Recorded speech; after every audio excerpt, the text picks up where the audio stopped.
speakers quickly. We have Pandit Chandra and Kavya Murthy and Rohini from Foundation of Arts and Health India. And we also have Dr. John Nadan from NIMHANS. And this session will be moderated by Maitri Gopalakrishna, also from Kavya. So I would just like Maitri to take over and start.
Sometimes I wonder if she's doing all of this on purpose.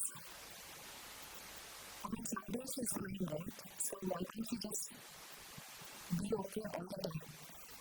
Does she really not do this, or if you try to avoid responsibility and then you get so mad and I snap at her and I make myself and I feel guilty afterwards. Really, I actually just desperately want my old area back. I wish I would have to be calm and composed even when I'm struggling to stay afloat. I wish I would have to be the responsible adult all the time. It can be so exhausting. But it doesn't feel like one. But yes, the change, this is how it's going to be.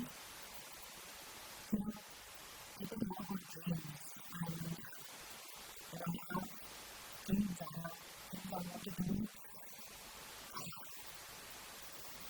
If any of it possible, take a dreams and we know at some point I'm going to my life scared for someone. Whether it's raising a child, looking after a grandparent, sometimes someone has a flu at home, and sometimes there's someone with a longer chronic condition that you have to take to. You know what it's like to be suffering for someone's needs in some way or the other. And the pandemic really showed us that to take care of our bodies was to take care of other people. If you look after yourself, you're looking after society in some way. It's the labor of love. You may do it for fire, you may do it with love and tenderness, you may do it to just take care of your patient, but it's work. There's work to be done to keep the house running, like that's dishes and mopping and cleaning, taking medications, going to the doctor. We notice this doesn't happen sometimes, we can notice that it's happening everywhere. When the streets are not clean, we notice that someone's been cleaning them. When dishes pile up at home, we realize we've been relying on a domestic worker to help us out. The work of care is also often invisible, and we need to trace it.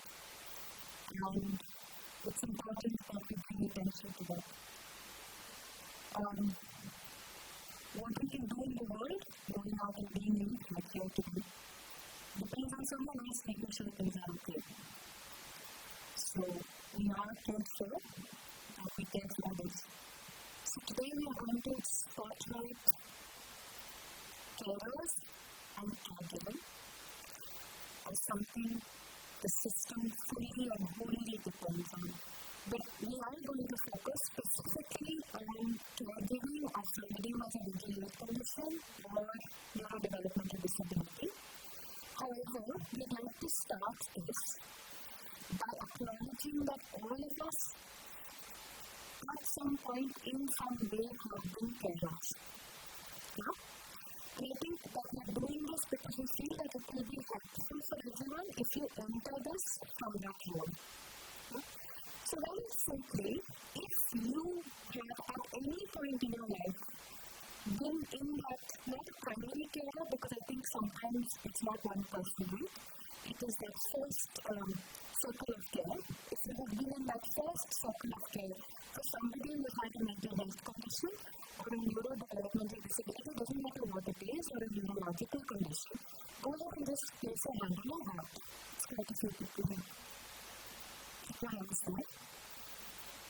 If you have been a caregiver for somebody, maybe not mental health, maybe not neurological, but somebody who's had any kind of chronic health issue, go ahead and place your hand on your heart.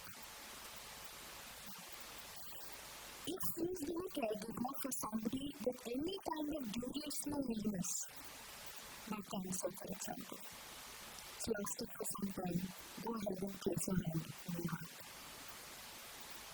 If you've been a caregiver for somebody through an illness, through injury, through a crisis, maybe it's short term, but you can well imagine what it may have been like had it gone on longer, go ahead and place your hand on your heart.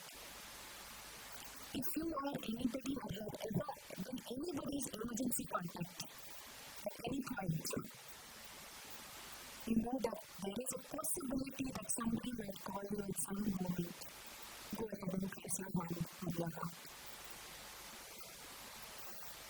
If you have been ever a parent, if you've cared for someone who's older, if you have ever had caregiving responsibilities that have ended with you where you've been the last word, go ahead and place your hand on your heart.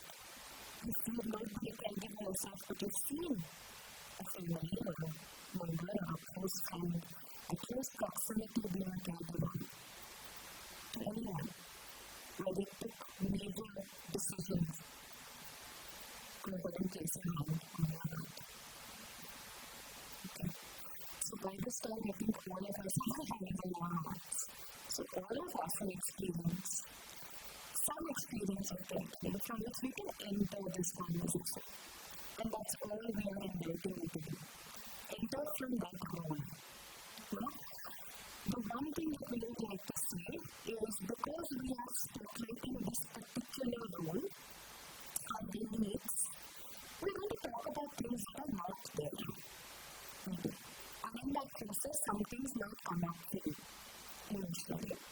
Just allow yourself to ground and take care of yourself in that moment.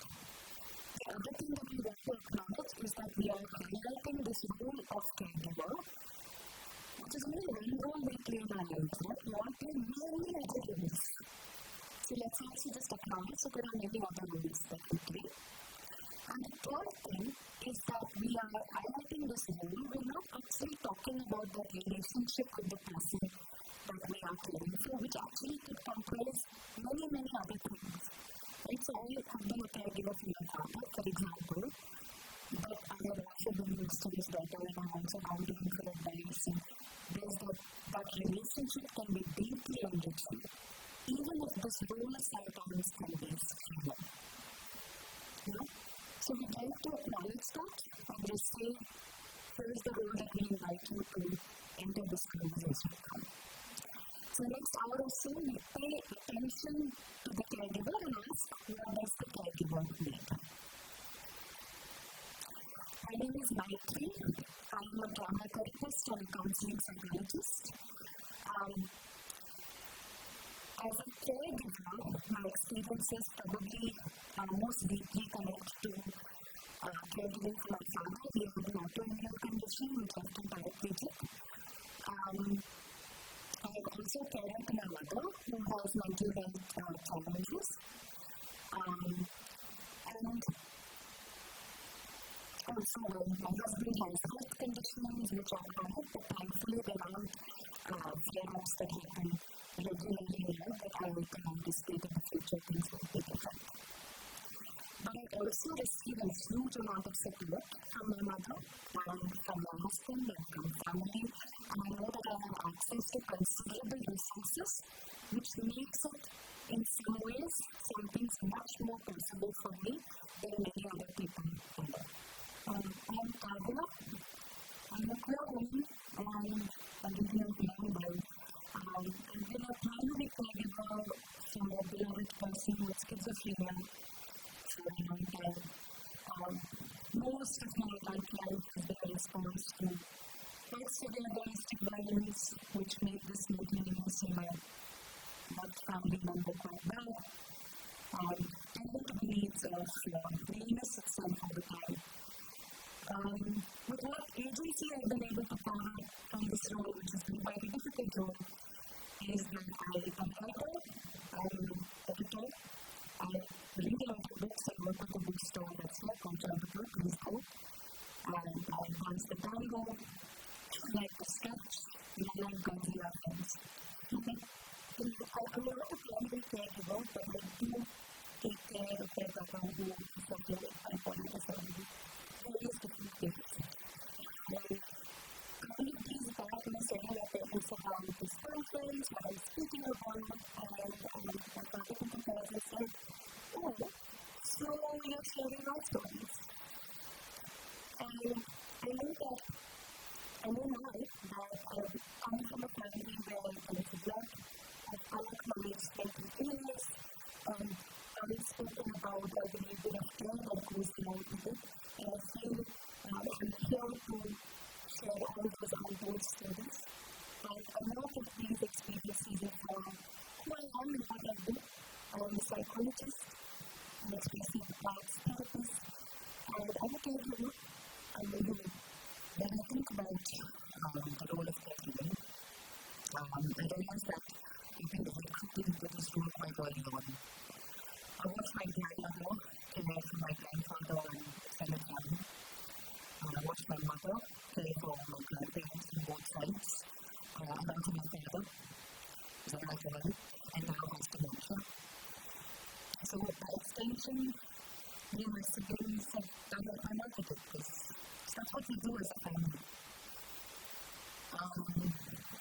Then eventually the years of caregiving got to my mother and it's impacted her mental health.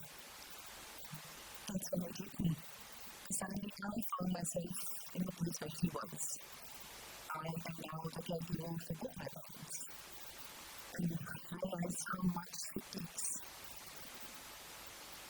And I've also learned that it's brought in a certain kind of sensibility that shaped who I am. I'm an artist, I'm a creative arts therapist. My name is Alan. Hi, Liz. I am Jay. I'm a psychiatrist. I work for NIMHANS. By day, I work in the psychiatric clinic. I primarily treat people with addiction. I'm also a researcher. I research into the mechanism of various illnesses. Specifically, I work on the neurogenetics of diabetes. This is the first time I'm doing this, so please pardon me if I'm going wrong. My daughter, she's born with congenital sensory neural loss. She has a PhD disability, which is a spectrum disorder. Otherwise, another mental issues. So our caregiving unit is consists of myself, my wife, she's a doctor and a scientist as well, and then we have this guy. My parents, both retired academics, who came to this role and create every day with their questions asked. And then my daughter was at once the source of my greatest love and my greatest love. So today we are going to draw centrally on lived experience expertise by asking this question with all of you of what does the caregiver need. We are also going to draw an expertise from practice and expertise from research, but those are going to be quite minor. So we're inverting the typical grid and we're taking lived experience expertise as the top one, followed by practice and then by expertise. So, maybe we ask you, as we start, what is it? Let's go up. So, if we were to quickly ask you, what are the top 3 things that you think a caregiver needs? How far is it? Immediately, so you know.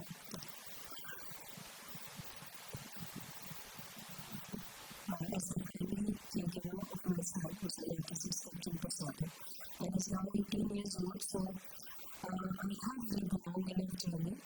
And the first thing that I need is you need acceptance for your friend's condition, but you need acceptance for your own self. The second thing as a caregiver, because as a society, the way we have been brought up, it's very difficult for us to ask for help in our oriented our way, to be able to ask for support and not being judged. Because most of the time, when you have a child who has neurodivergence and is different, you get judged for that in the circumstances and all the places that you're in. Thank you so much. Thank you so much. Anybody else? If it's different from you, so answer answer first, or when you are yourself. Pocket syphilis, that is absolutely essential. Even if that pocket of rest would be just sitting with a cup of coffee and whatever brings you or centers you in that moment, because that is your first day. And second is to have at least a couple of people that can help you take care of the isolation that you feel day to day when you're caregiving. So people who are there that you can connect with so they don't feel isolated. Yes, because it can be really isolating when you're taking care of someone. Yeah.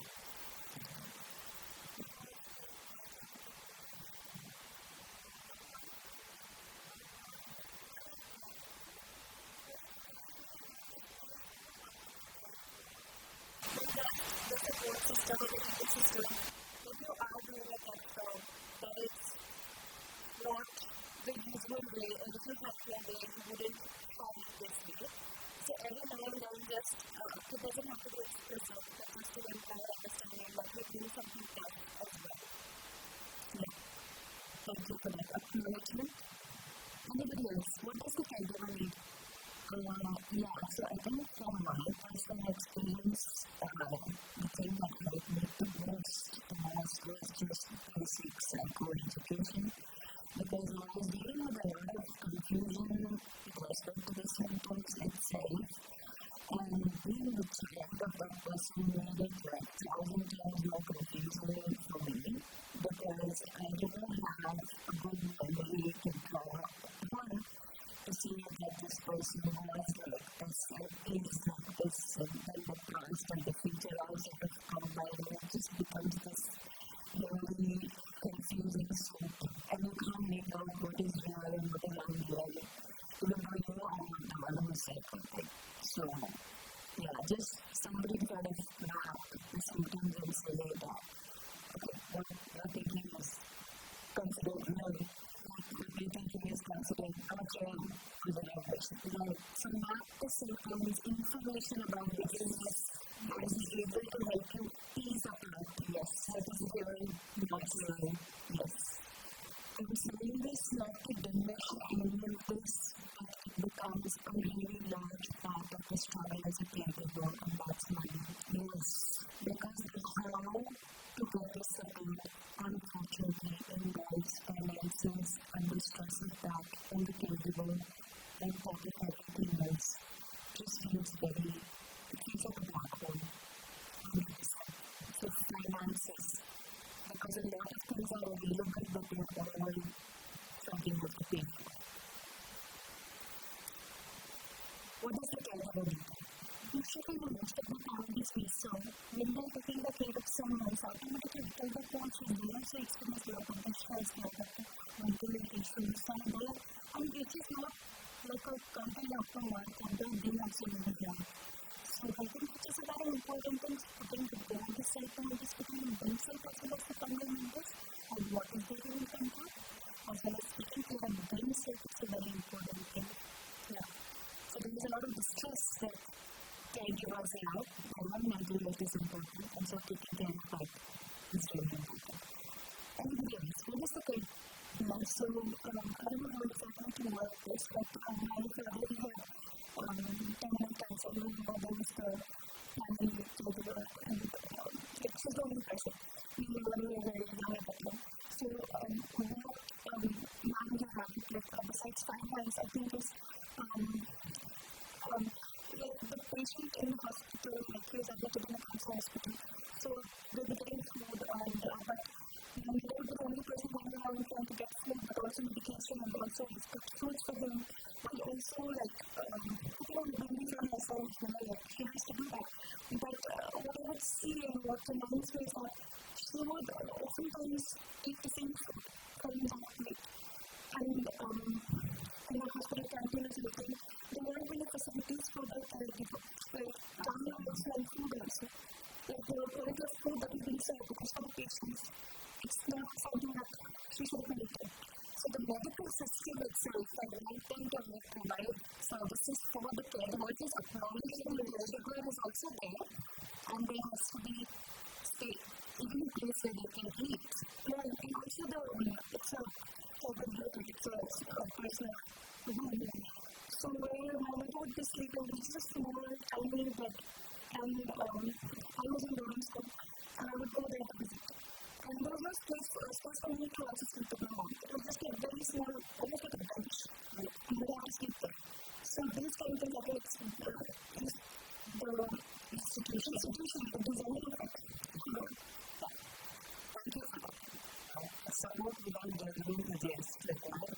It also needs to need support, not necessarily with advice. We don't know advice. So you should always don't give. Don't give us advice. Yeah, we have usually,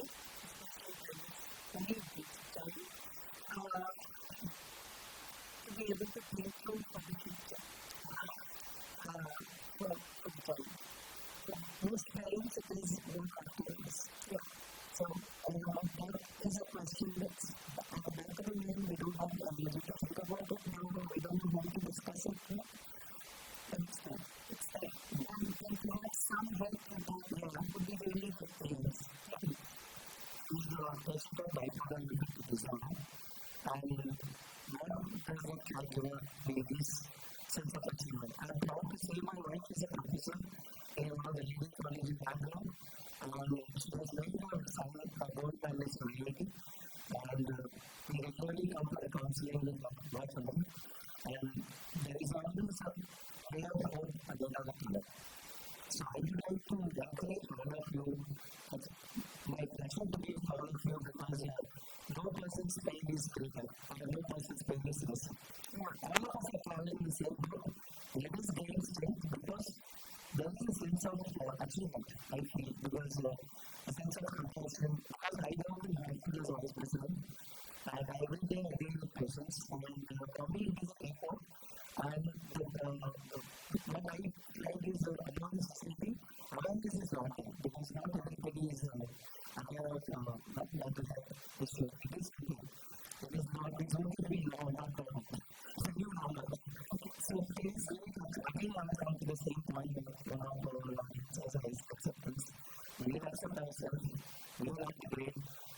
Put yourself in somebody's room. That's it. Thank you.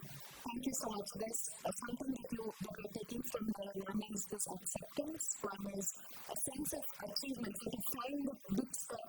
And sometimes the achievements are maybe smaller than the large thing that all the society can see, but to notice those little steps perhaps. So those little, So this is like way out there achievements, right? But we can maybe take from that small little achievements also can be recognized, and we can find some sense of success from it. It's fascinating to hear this. People seem to be caregivers. So what we're saying is that sometimes the caregiver just needs to understand why is someone behaving the way they are. How do I deal with this condition? What do I do about it? We need a system which has doctors telling us how to cope, what to do next, where to go, and so on. And for doctors and information, we need a system that gives us access in some ways, which we know is sometimes limited, especially in the kind of society we live in. And we also need to understand what to do, not only in moments of great crisis, which it sounds like everyone has dealt with those, not just where it is a breakdown and you need to go to the hospital, but the everyday, the mundane aspects of life, and what to do with that. Something I wanted to bring up is also to understand the rights of the people that we care for, their future, like you said. Welfare services which many people in the city have, especially in the city of Bangalore, work for, whether it's ambulances or pensions or welfare rights. But it sounds like, from what everybody has said from intimate experience, we also know how to do a little bit of this effectively. So with me, I think I know how to do all of this effectively. I usually know how to take care of medications. I know how to look at modes. I know when to take someone to the hospital, when the follow-up needs to happen. Fairly sure that I create a safe environment in my house and create a calm and peaceful and wonderful environment as much as I can. And I try to be as available as I can for the psychic and emotional and financial needs of the person I care for. But my question is, I'm still tired. So I'm still stressed, still confused, feel exhausted, feel helpless.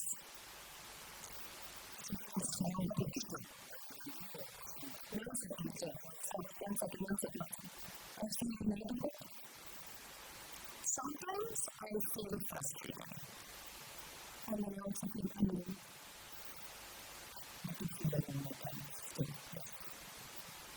What am I going to do? I feel lonely. I don't feel frustrated. And even my friends who have known me for a long time, sometimes don't like that. So it's worthwhile, perhaps like some of you have brought up, it's worthwhile perhaps to speak about these kinds of our own mental health needs, our own well-being needs. So perhaps we move into that conversation. Not to say that everything else, the rights, the information, the psychoeducation is not important. It's phenomenally important. But for the rest of today, we're going to be looking at these types of individual care needs that we might have, or well-being needs that we might have. Perhaps I'll ask this question to you, Janet, first. We will take questions hopefully towards the end. There will be some interaction possibility later. We're going to move into a little bit more of a panel conversation now. You're a doctor here at NIMHANS, so I'm assuming you have quite a lot of access to good medical information, you know what are the systems that are available. To what extent does all of this help you in your role as caregiver? So, like you said, I think although we and a lot of people basically in this included have reasonable access to services, to information. I think it's important to also restate the fact that I think a lot of people have talked about, which is that access is not universal. And I think I'm presuming a lot of people here are from Bangalore, and I think Bangalore has played, at least personally, very it's been wonderful in terms of access as a place to bring up a child with intellectual disability, with autism, the access to physical therapy, the access to occupational therapy, the access to speech therapy, the access to schools, which are open to be able to have kids with different needs, ability, and we have done a lot of research on this to be able to look at all of the different kinds of schools that have been there, the small schools and the big schools. And also, of course, one thing that we do understand is that most of us care for people who have these kinds of difficulties also have a lot of medical issues. And access to specialized medical care in a city like Bangalore is something which is very privileged to have.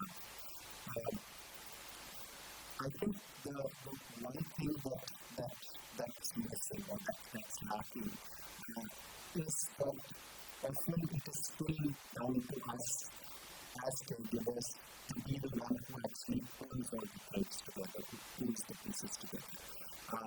And that's, you ask me, from my standpoint, is being I care for a child with autism, and I'm a psychiatrist. And I've literally diagnosed a lot of other people with autism and tried to help them through this journey. I think it helps me to be able to synthesize things that also gets in the way sometimes. And sometimes that's what I want to tell about the people. I think what we do need is somebody, a system to be able to pull all these threads together, because sometimes I feel I would just like to not be a doctor, I would not like to be a psychiatrist to my own daughter, and just have somebody tell me, please, this is what you need to do. It's interesting, I think it's come up a little bit, is that we have so much knowledge, privilege, access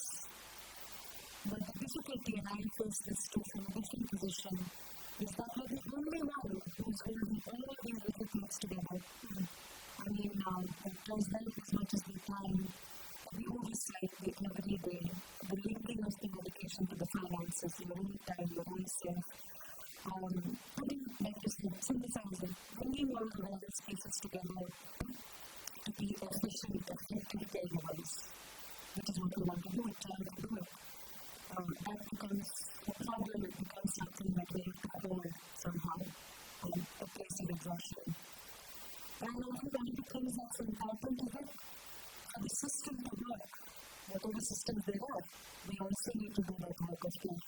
Whether we've been considered or not, we're still doing it.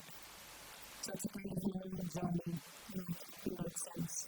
So there's a lot of heavy lifting, the system, the medical system, the psychological system, they depend on the caregiver to do quite a lot of heavy lifting. I've seen this using quite a lot of information, of creating the threads. And any country like ours, where we keep coming back to this, where we can't take for granted this access. Right? Many of us in this room might have access to. There is still financial reasons why we may not have access. People may not know services exist, and frankly, if you're not in a place like Bangalore, even if you're in a place like Bangalore, depending on what communities you belong to, what your backgrounds are, access is still something we can't take for granted, right? And services is still something we can't take for granted. So given that the stuff that many of us might think is quite basic is something that is still very, very hard for most of our population in this country, is it actually a bit indulgent to talk about our well-being needs and the well-being and mental health needs of caregivers, or is it still worthwhile?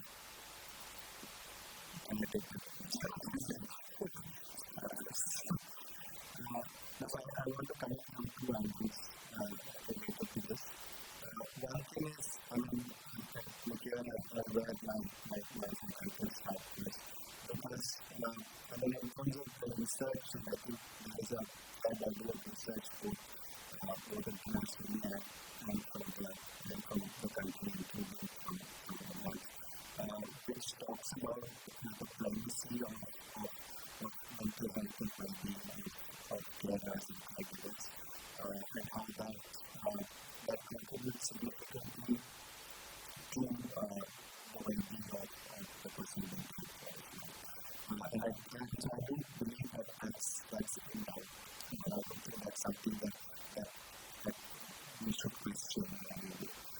I don't believe that it's being indulgent. I think that diversity work in this room, and I think you alluded to that before, and I think our rules as caregivers are one of the rules that we have, right? So being able to function effectively as a lot of people talk about is very important, because I'm using a cliche here, but it's not as different as all the time. And so it's about being able to get access to it separate over time, and I think it's very important and I agree with this conversation. And I want to come in with this question that you talked about our society, which is a very stratified one with difficulties with access. And even as caregivers, we come to that role from our social locations. We are devoid of where we come from, whether it's a class which supports us or doesn't support us, caste, bottoms, gender, sexuality. What we in the world comes into this role, and the world and ourselves kind of intersect and interact with each other. And another thing that I think about a lot, as someone who's quite separate, my role has been a response to domestic violence, and I have to remove myself from the family which didn't care. I'm also queer, that changes things. So the relationship with the extended kinship network, I think, went quite a lot. It can be in some cases a support, and it can support how we care. And it can also be a matter of treating issues. It can be something that is completely unhelpful and completely the source of what we call social stigma. People like to use more stigma, but it's very important, because the things we're talking about mental illnesses, mental health conditions, neurological, neurodevelopmental conditions, they're very misunderstood. And the reality that it's, to take a small look at Canada, so how people do. The NIMHANS, which is called NCBS, which is not a so as parents, we need to tend to that. We need to consider our loved ones. We need to protect ourselves. So, social is one because of our lives, but it's within us.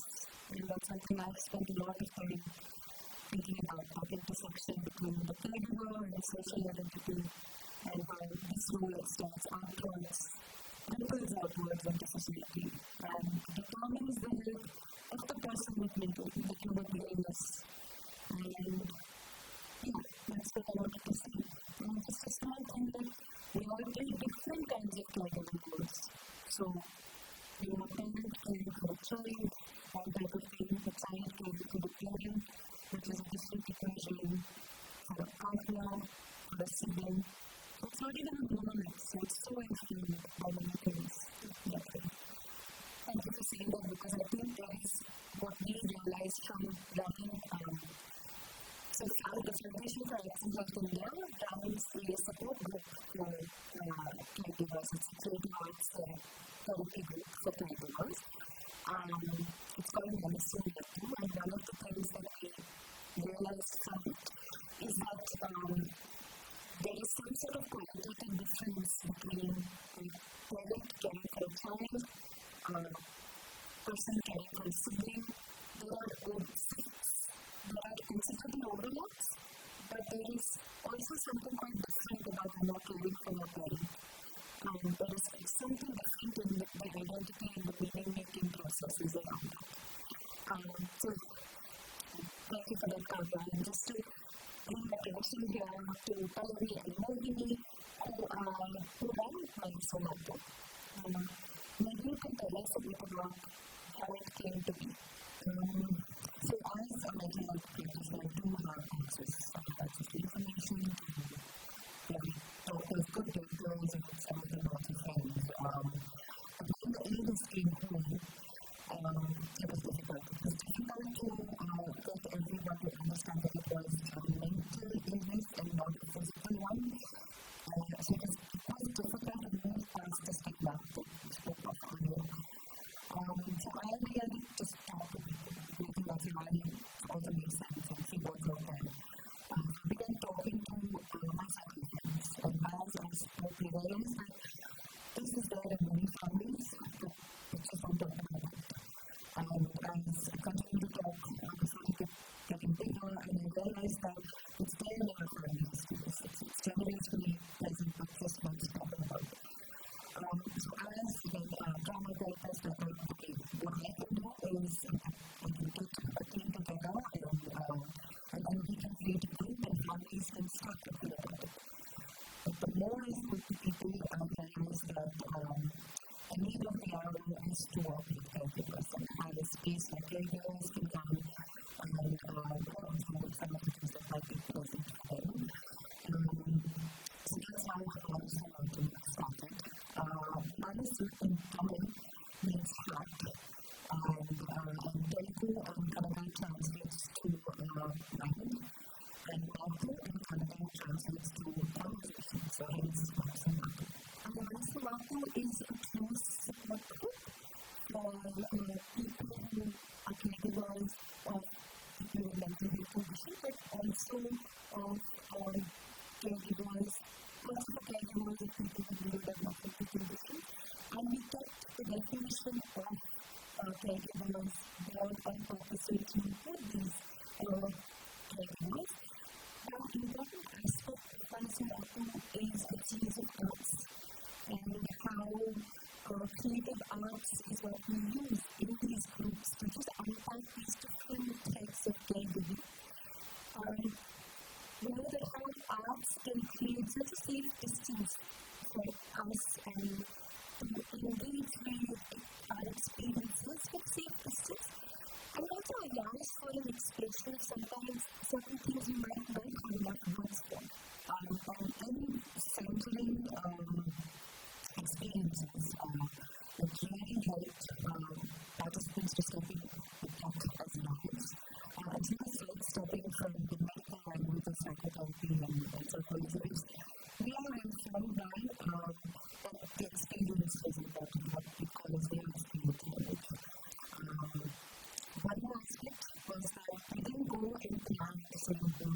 the agenda. We allow for something called as emergent themes to see what comes up in the work, and then we move along that. So the threads kept coming from the group, and then the time we would break. So we've done 3 iterations of Mannotsava so far. Of course, now we have a sense of repetitive themes. So now we are at a place where we could perhaps design sessions around those themes. In the last iteration, we also, at that time, of course, Caregiver was formed, and we had the possibility of putting together a small research study. So we're doing a mixed methods longitudinal study where we're tracking in what ways these groups might be supportive to participants and for how long those supportive effects might last. And so we have some learnings, of course, from the groups as well as from the study, very preliminary. And I'm wondering if we could just go through some of those learnings. So the first thing that we've been speaking about that a lot, that how caregiving is a role, and it's one of the roles that we do. However, the nature of this role is such that there's a tendency to bleed into so many parts of the day. And this acknowledgement that it's one of the roles, and the labor that comes into it, the physical, emotional, relational labor that goes into it, and acknowledging that also gave caregivers who came in these gatherings a sense of validation. That, that all of this is getting acknowledged, accepted, and there is a space and community that I can be part of. Another sort of aspect that, what came very strongly is that with this acknowledgement is that how the mental health and well-being of the caregivers is equally important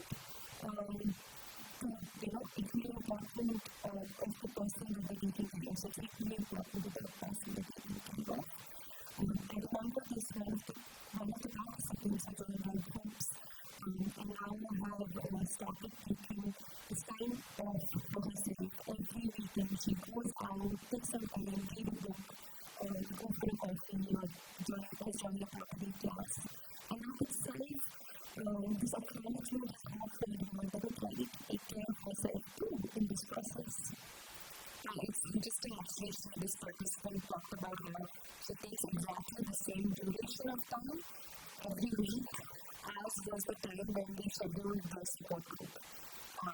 And just because she had made all the plans, she was like, I'm going to just continue this. Nobody needs to know that the group is over. Some of the themes that have come up with the work and repetitively have been cycles of anger, guilt, exhaustion, fatigue, ambiguous loss, this desire for time away, and the difficulties that come with it.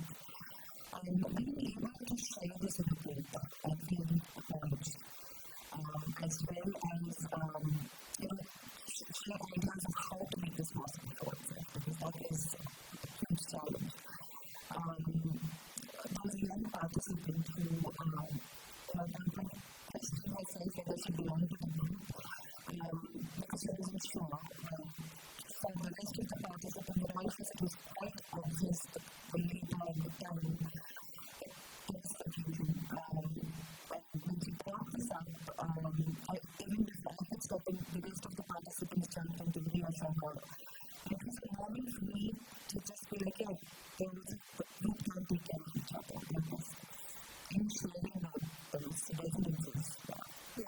I just wanted to mention the phrase ambiguous loss, and I just wondered whether it's something you want to speak about a little bit.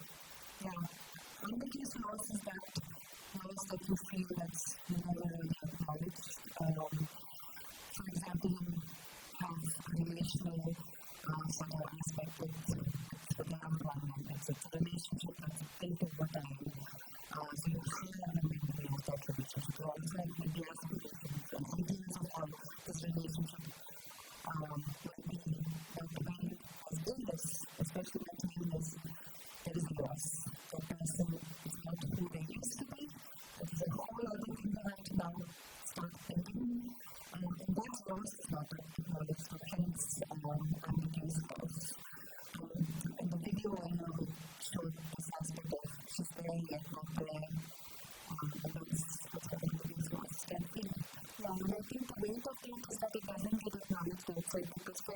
that person is still there. It's not like somebody has passed, but there is a version of this person that is no longer there. I would also like to add just the learnings that how I was speaking about the creative arts as 20th century bit of medicine, and how participants have found arts and this moving in itself so relieving, and that itself has become a resource for them, not just during the gatherings but between the gatherings. One of the participants who spoke that they have lost this contact with arts. I used to draw a lot, I used to draw a lot with my father, and now with these gatherings I'm able to get that connection back and being able to go back to art and then trying to remember those memories and getting in touch with myself through art. In the morning session today, there was the first session today was a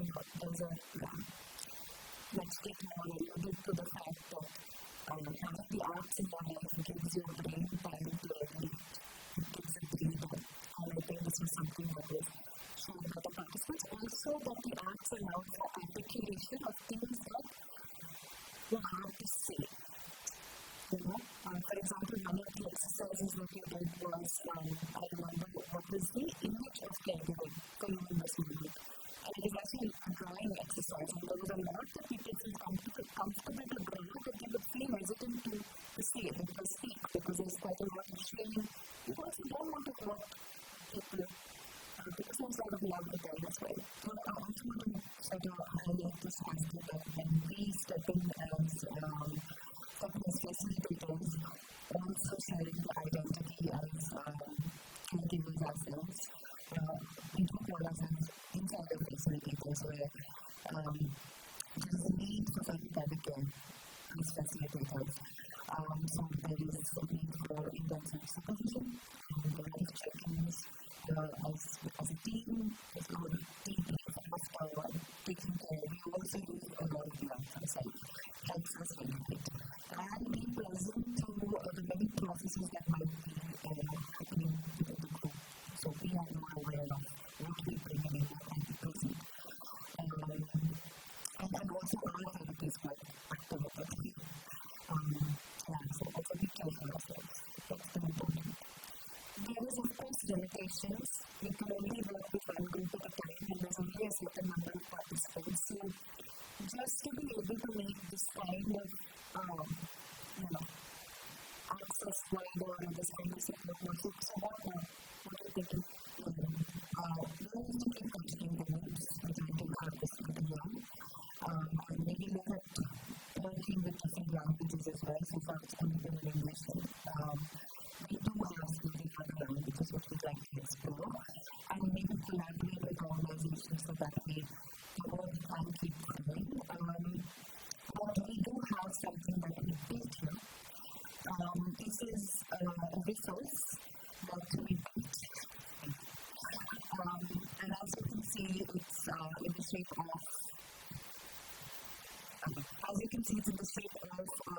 the boat. And the reason for a resource is because we realized that within the Indian context, there are very few resources for caregivers. So this is a prototype. This is the first one that we have created from our learnings from the group. And it's a shape of a boat because it's a journey within yourself to find that time and what that feels like. So it starts off with caregivers for a protein having this community, just the way we started. And as you open it out, you hear stories of caregivers. And there are again different types of caregivers that we acknowledged earlier. So there are 3 stories. And how they came about through the group, what they did in the group, the different activities, as well as one insight or sort of something that stayed with them, which then opened up to what came up in the group, and we'd like to call it the island of care. These are the islands of care that participants came up with. And the idea of living an island is really moving away from the mainland, because it does take a bit of planning, it does take a bit of time,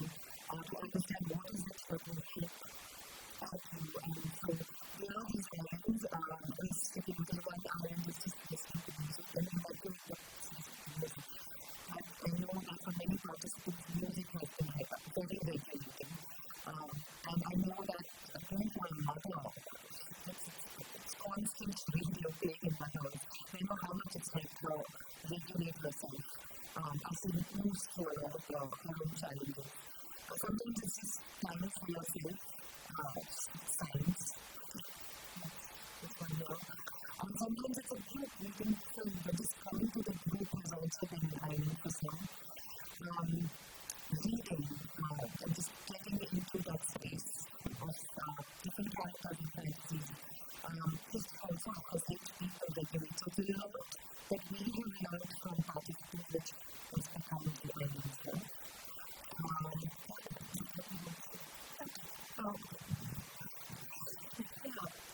So this resource have these stories, but it also has a space where you can engage with this resource. It has these different questions that we would like for you to answer, and that's the it's a prototype we would already like to hear from you. There's a QR code that you can scan, and you can really hear from what are some of the ways that you people represent, what are certain challenges as a caregiver you go through, and also what is it that's there on your island there. There's also a small feedback on the link, just for us to know how do you feel about this resource, what worked, what didn't work, and you can just type your response, and I can just see it. And also what kind of resources that we would like. I mean, these are things that we are learning as we go along. I think we passed around some of the resources, so I would like to hear from you. Yeah, so click on the QR code, so there's your feedback. Literally, we put this together yesterday. I gave us some printers yesterday. And it's a first prototype, and we'd like your feedback to make it better. And this idea of islands of care was really evocative for us because we really felt like, some of the participants told us about how it's not going to just happen. I have to get in that boat and I have to go there and I have to take that time for myself. No one is giving it to me. So that's why we talk about this island and you get in this boat and you go across this top ocean that was quite evocative. I wanted to just ask you all, if you want for a minute to just get into what might exist in your island of care as permanent fixtures, right? Not like Bangalore Happa comes once a year. But permanently in your island of care, what is there? And it could be a person, it could be something you already do, a refuge, it could be anything really. So what exists in your island of care? And maybe you just speak loudly from wherever you are.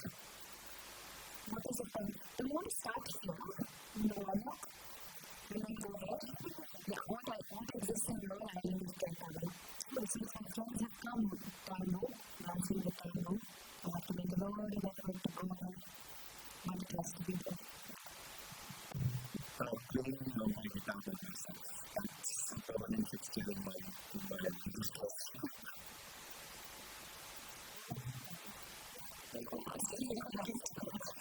I think for me it's read dogs. I don't read my phone. That time I spend with them is very precious. For me it's cooking. I mean, when we cook, everybody from the shopping to cooking and then putting it in a certain way is what is my island of care. Everybody's ready to share yours. People that has wonderful externality, unintended impact for other people, positive impact as well. What is in your island of care?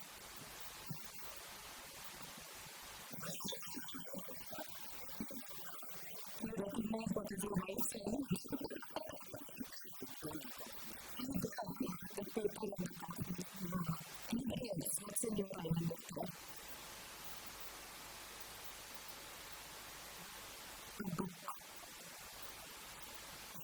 A book, a quiet corner, and a cup of chai.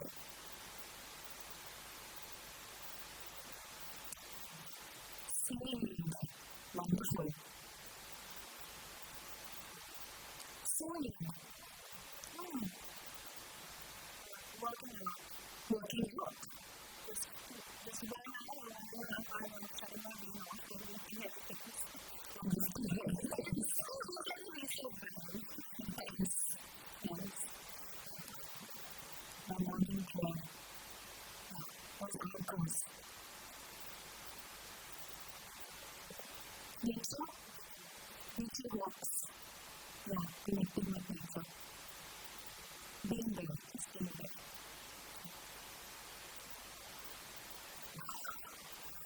Thank you for saying that. That's my the 22nd one. I'm looking socials. 22nd. I'm being asked for it. I have a teenage daughter who's not giving me any more.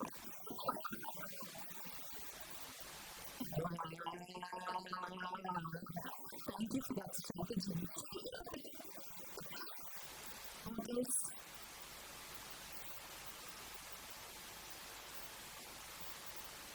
Thank you.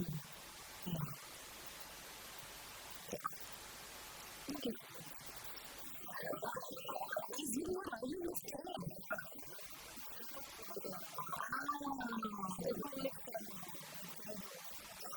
That's a good one. I wish work is the element of pride. Work is the element. It is not. Yeah.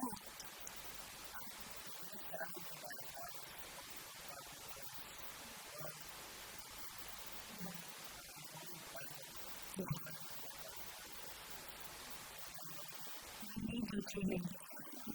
My husband said that project management, Coursera project management course was as valuable to him as therapy. Yeah, but better than telling that. Always fun in different times. So, moving on from that to this idea of the islands and the other people that might exist and the relationships that might exist also. Those islands. Yeah. I just wanted to, we spoke about this while we were planning and brainstorming this session, but I wanted just, this is the last thing I want to say. So, it's about something that's come out of some discussions that we had within our family, within other subgroup groups that I attended as well. And I just wanted to kind of just present this idea to you guys as well. It's about the ideas of the fact that there are these circles of caregiving, right? And I think the inner circle, the first circle in a sense is us, the person who's providing care, and that's the inner circle. Right? And then there's a circle around that, which is all of the people who are close to us. Our family, our friends, people who we are in touch with. And then there's a larger circle, this circle essentially, the circle that's circle here, like the circle of our community of caregivers, as such. And I don't know, there's something that I've always felt whenever I've been part of these kinds of groups, I feel guilty, I'll tell you honestly, because I feel that I think I should be doing more. I feel that I should be doing more, not just for myself, but I should be doing more for the people around me as well. Because I do believe that at least I come from a place of guilt. I feel that maybe I should be contributing more. I'm proud to say that it doesn't matter which circle you are in. I think we move between these circles. I have personally experienced moving between these circles. For the most part, I think I've been in the personal circle. I'm not really been able to, so I wish I was able to do more of that. But to all of you, I would say wherever you find yourself on that journey, right? Whether you're just dealing with just doing things on a day-to-day basis or just holding things together, whether you're able to kind of help your family or your friends and just help them to hold things together, or if you've managed to move to the role of being able to actually support caregivers outside, it doesn't matter where you are. I think we can acknowledge that. I think that's happening a lot. And it's my journey of caregiving. And I think from visualizing these things as these facets of caregiving is the next part of the It's just a beautiful line. Some things that we wanted to acknowledge in thinking about all of this is that now we all do the work of care and care for as we started.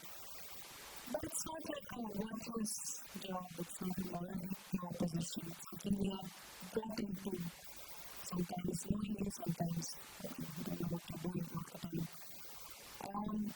And some of us really try to do it with love and the best effort we can make. But there's an important caveat because, as we know, there are legal measures and rights written to take care of the person with the mental illness or condition to ensure their rights because there is abuse, there is corruption, people don't do it well. Maybe for various reasons we're not here to judge, we just wanted to put that on the table. It's a complex role. And from where we stand, we're just speaking from the place of what we're trying to do well for ourselves and the person we love, or the persons we love. And from this point, I wonder, because we thought about what is the caregiver, and it sounds like because it's a social responsibility, and it's something that is keeping with us being networked together. We're all embedded in this thing. I mean, just in this small space, everyone seems to have a caregiver experience. What can we propose socially? Is there something we can ask for? Maybe it's from NIMHANS, which tries its best, and the state. There are some welfare measures, economic measures. Is what we need more therapy? Is what we need more communities? Is what we need lots of Mannotsava therapy? And we wanted to pose that question and leave it there. To think of the social aspect of it. And in a sense, we're coming out to declare that there's a need for caregivers to be cared for. Just like we have an identity that we may have, and to acknowledge that.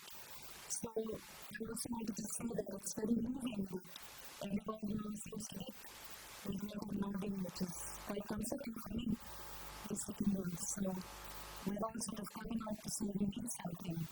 And maybe we need to bring it up as a social requirement and a social contact. Like look at the people who do the work of care because the system needs it, the person, and we will also need it at some point. Yeah. So just wanted to see that. Thank you all so much for being here with us. We are a little bit over time. So, we do? Okay. So if there are any questions, and we realize that we didn't have the answer, but there's a lot that came from here as well. If there's anything that feels burning that needs to be said, thank you so much for bringing up the conversation about having these multiple circles. So my question is, in being in the second circle, which is a caregiver of the caregiver, there are lots of times there's like this guilt and also this drive to do the caregiving on behalf of them. Around this stuff, and I tell my mother, I will do it. I tell my partner, I will do it. And a lot of the times there's a gap where caregivers don't want to let their caregivers do their caregiving. You know what I mean? So my question is, how does one bridge that gap? Because a lot of times the gap is from their love, right? They want to give up the responsibility that they feel. So how does one give care to a caregiver? How is my question? I don't know. No, it's not anything now. I think that none of the answers that are going to come here are from experts beyond ourselves. But I think our own experience is more. I think that it is personally guilt. You don't want to let go because because if you make somebody else do it, then you feel bad. I feel bad when I ask me now to sleep in the night. I feel bad right now. 6:30 to 8, I'm away at peak caregiving the time right now. I feel like I have to ask them now to take care of my daughter and wife. And you don't want to let go of those roles because you feel bad. You feel like you're burdening other people. I don't know what I mean. For me, it's been very gentle months. I asked her to kiss me with her friends. I'm doing this sort of being a little fun, then you can just get that thing. And for me, I know that on some days I need that help and I ask my siblings, but it is a chipping in, and I have to keep in a way, get her to also see how much this is for her.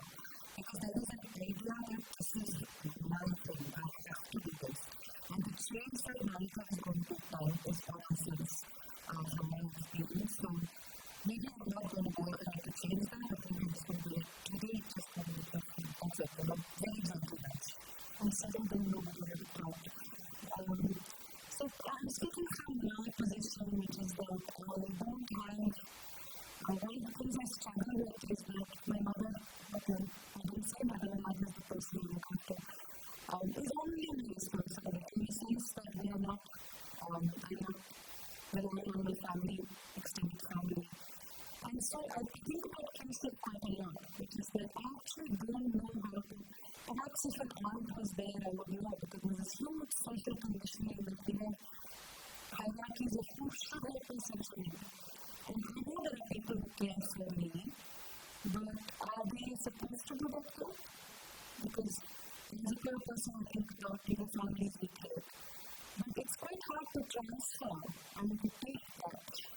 And it's an intuition within me which comes from conditioning. So this kinship idea, like a scout or going to be in the hospital, I don't think too hard about it. But there's some guilt in asking a friend, when I have their own care home, what is our relationship? So thank you for the question, because I realize I think about this quite a lot. And it's just model like it. If I might also say, I have a feeling that you're likely playing a very important role for the person that is close to you, even if you don't step in to care actively for the person who's unmedical. I'm saying this from the experience of what my father was unwell, and my husband was just solidly there for me. He was just a rock. And I think he's maybe done a hospital duty, when he was 16, 18 hospitalizations in a year. He's maybe done a hospital duty on half a day once because the discharge was just taking so long and I needed to go to work. But he played such a profound role for me that it kept me centered, it kept me grounded, it kept me healthy. He would be the one who would make sure there was food at home when I got home. Because all these ways in which he cared for me, he allowed me to care for my life. So I just need to say that that is not a small thing. And that's not a word to be in my life. Just to remark on what kind of community needs to do. There was a lot of facilities the prestige of our country. Still continue like missing from respite care. Yes. I can't pick up the law.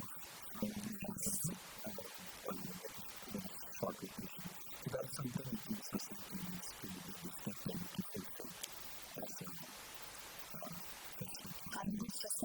Two things one is what Jan spoke about, which is the caseworker role that is able to pull all the base pieces together, and the second one, which is what you said, which is respect. In the previous sessions, we heard this is called reasonable accommodation that society has to make for you. So my question is, sometimes we are our own caregivers for some of us.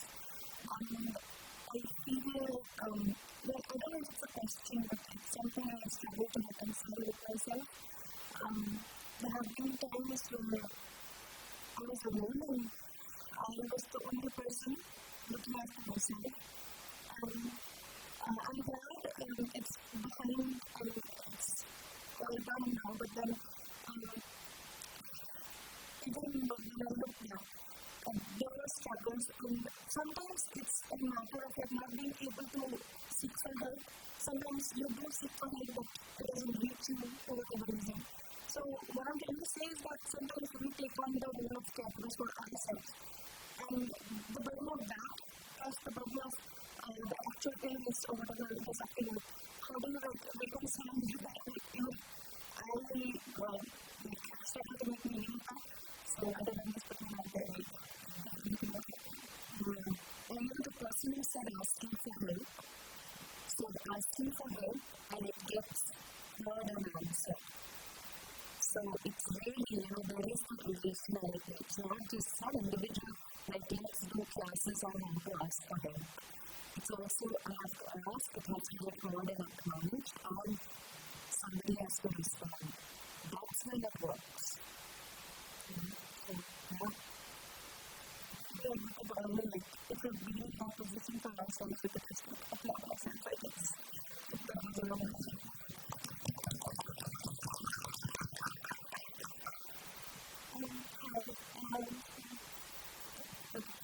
So, I would like to do this question said, I'm the caregiver of a caregiver. My neighbor is caring of my aunt, who's a cancer patient, and my brother who's suffering from sepsis and dialysis and things like that. So, one thing I want you to know your thoughts on is that what is actually talk about social caregiving? It's an expected part of being a family member. So, I was wondering, what do you think about outsourcing and caregiving? What are your thoughts about that? Because my mom recently just died, and that's not really simple or just they're doing it of course as a financial cost, but also you still have to pay back to the children. So I was just wondering what your thoughts about that, since we've been pretty touched upon that. My experience is not as much help as you can. Yes. I think, and this is I'm speaking from my standpoint, and I'm not proud of this, but because of my in the last year, I didn't have money.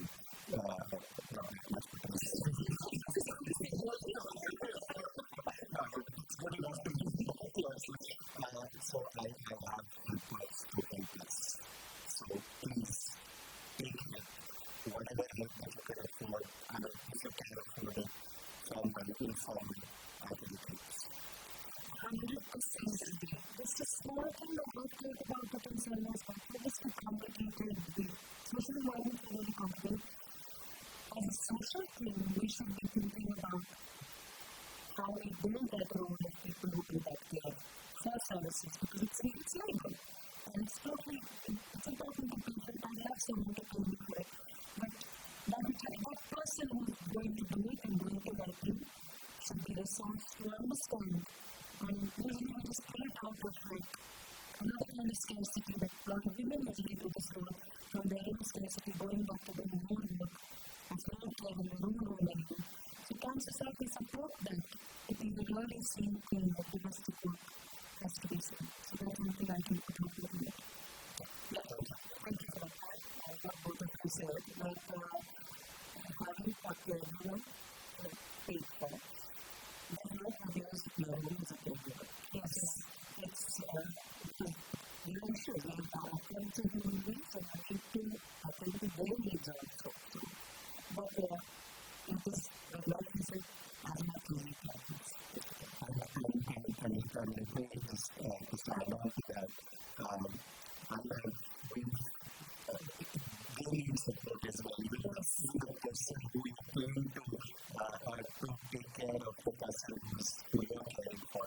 And we realize that we would have people come in.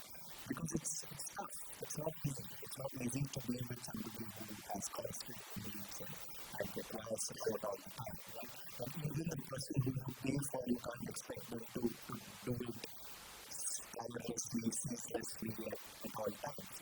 And so we get burnt out as well as much as we get burnt out. And so to be able to kind of take care of them also like that. I'm just out of personal experience. One of the things that we were trying to do is when we started Mannotsava, which was part of this program for Mindscapes that was funded by Welcome, we also we started another group which was, we tried to start a group for caregivers who are like professional, who we would pay to take it, right? And we found that agencies, typically folks are hired through agencies. Agencies didn't want caregivers to be part of a group together. They didn't want them talking. They didn't want them to discuss families. So they didn't want them to create solidarity and support. I just wanted to say that there's a huge need there. There's a lot of burnout. It's very complicated and challenging to live in somebody else's home. There is a lot of social issues there. There's stratification issues. There's often discrimination. So as a sociological person, happening there, and you've got a lot of urban need, but to come back and totally appropriate as much help as you can, from everything you can, knowing that it is complex. Alright, so thank you so much. I think we have to wrap up. Thank you so much.